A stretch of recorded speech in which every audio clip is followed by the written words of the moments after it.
Assalamu alaikum жолдош, тандаганда кантип жаңылбай туура тандаса болот? Кандай сапаттарынан көп маани бериш керек? Жана айттык, жолдош тандаганда биринчиден Кудайдан сураш керек негизичи. Аллахым мага өзүңүз түз болуңуз, анан Аллах Тааладан сураңыз. Себеби жакшыларга жакшылар деген Аллах Тааланын аяты бар, жамандарга жамандар деген. Эгер сиз жаман болсоңуз, сизге жаман күйөө туура келиши мүмкүн. Жакшы болсоңуз, жакшы күйөө келет. Бирок өзүңүздү оңдоңуз дагы Аллах Тааладан дуа тилек кылып туруп, анан Кудай Таалам эки көздү берген, тандаш керек. Ата энесинен сураш керек, үй бүлөсүнөн, кошуна коңундан, университетте окуса досторунан издеш керек, Болду, эки жолу жолуккандан эле тийип кетпестен эмне кылыш керек?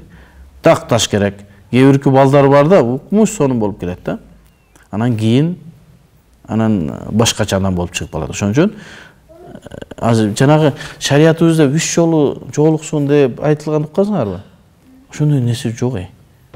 Мен 3 жолу жолуксун дегенде эчинен тапкан жокмун китептерден. 1 жол дегенде жерде тапкан жокмун.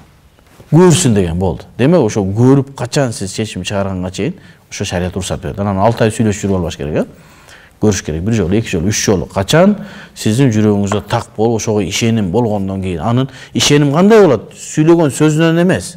Укмуш сөз сүйлөйбүз, биз сүйлөгөндөчү. Сүйлөгөндө эмес.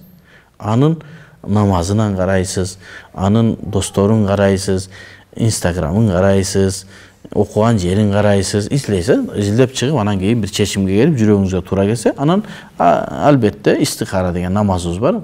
Кудай Тааладан жардам сурасаңыз, истихара намазын окуп, Кудайым биз жакшы пикирин берет иншалла.